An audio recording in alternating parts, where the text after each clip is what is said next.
Public policy کے students کو اپنے ملک کے پبلک پالیسی تھنکرز کے بارے میں جاننا بہت ضروری ہے.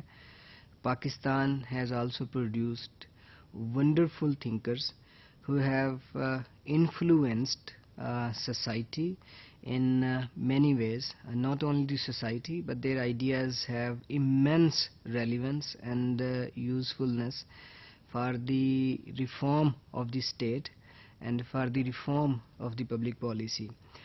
Dr. Akhtar Hamid Khan is one of those social scientists who have produced wonderful ideas and wonderful demonstrations which can guide Pakistani policy makers and policy students in Pakistan to contribute to the development and welfare of the society. Doctor Akhtar Hameed Khan I C S officer تھے. I C S سے مراد یہ ہے کہ وہ Indian civil servant تھے.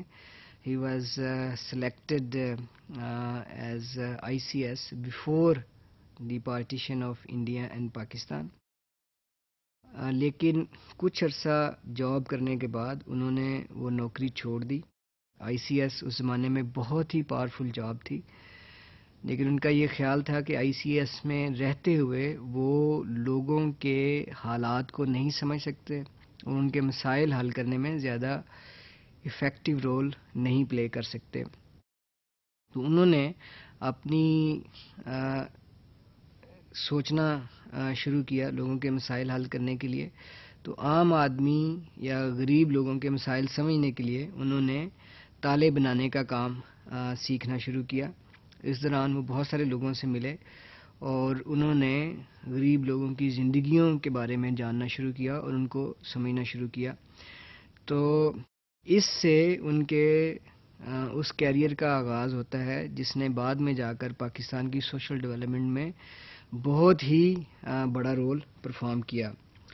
Doctor Akhtar Hameed Khan Orangi pilot project Pakistan کے بانی ہیں. 1980 میں انہوں نے اورنگی پائلٹ پروجیکٹ شروع کیا، کراچی کی سب سے بڑی کچی آبادی یا انفارمل سیٹلمنٹ جس کو اورنگی کہا جاتا ہے، جس میں اس وقت تقریباً 10 لاکھ لوگ رہتے تھے. تو وہاں پر انہوں نے اورنگی پائلٹ پروجیکٹ شروع کیا جس میں انہوں نے لوگوں کی مشکلات کو سمجھنے میں اور ان کو حل کرنے میں بہت اہم رول پلے کیا.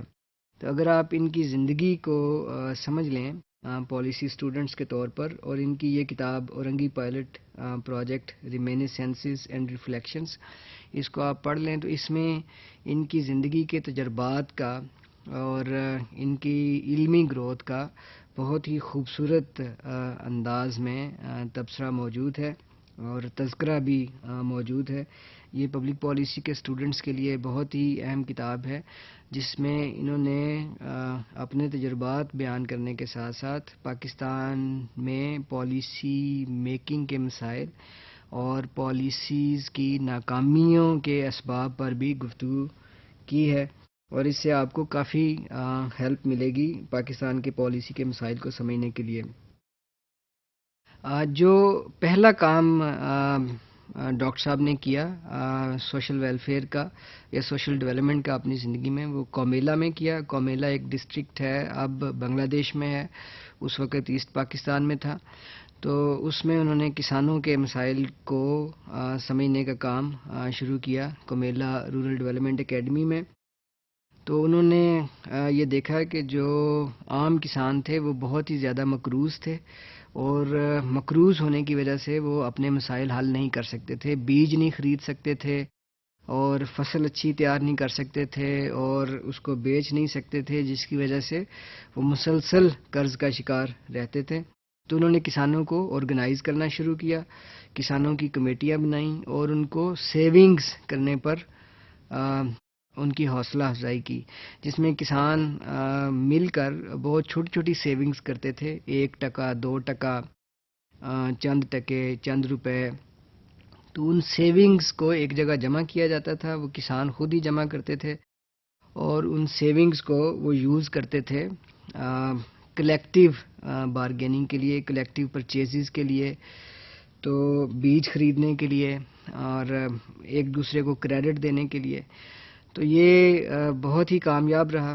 اس کے بعد انہوں نے اورنگی پائلٹ پروجیکٹ شروع کیا کراچی میں. تو اس میں انہوں نے گلی کی سطح پر لوگوں کو منظم کیا اور اس میں لوگوں کو سکھایا کہ وہ اپنی مدد آپ کے تحت اپنی گلیوں میں سیوریج لائنیں ڈال سکتے ہیں. تو ان کی زندگی میں 1999 میں جب ڈاکٹر صاحب فوت ہوئے تو 1982 سے لے کر 1999 تک اورنگی کی 8600 گلیوں میں لوگوں نے اپنی مدد آپ کے تحت سیوریج لائنیں ڈالیں low cost self help model پہ. تو ڈاکٹر صاحب کی بہت ہی بڑی کنٹریبیوشن ہے.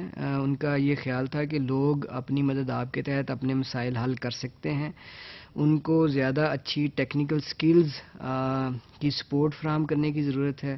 اگر لوگوں کو آرگنائز کر دیا جائے اور ڈیولپمنٹ کے ماڈلز کو لو کاسٹ کر دیا جائے تو لوگ اپنی مدد آپ کے تحت ڈیولپ ہو سکتے ہیں.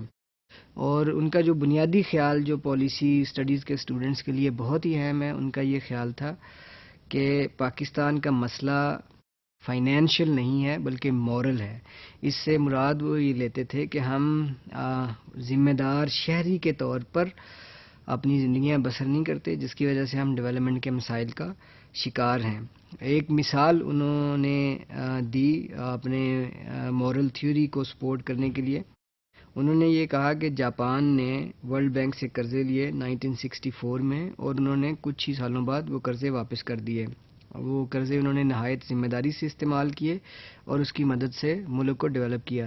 جبکہ ہمارے ہاں حکمران مسلسل قرضے مانگتے رہتے ہیں اور ان قرضوں کو برے طریقے سے استعمال کرتے ہیں اور ملک کو مقروض کیے جاتے ہیں. تو یہ ایک اخلاقی مسئلہ ہے. اس کا مطلب یہ ہے کہ اگر ہمارے یہ اخلاقی مسئلہ حل ہو جائے تو ہم اپنے وسائل میں رہتے ہوئے اپنے ملک کو ڈیولپ کر سکتے ہیں، یا اگر ہم قرضے لیں تو ہم زیادہ بہتر طریقے سے استعمال کر کے ان قرضوں کو واپس بھی کر سکتے ہیں. تو یہ آئیڈیا پالیسی اسٹڈیز کے اسٹوڈنٹس کے لیے بہت ہی اہم ہے کہ ہمارا مسئلہ فائنینشیل نہیں ہے بلکہ مورل ہے.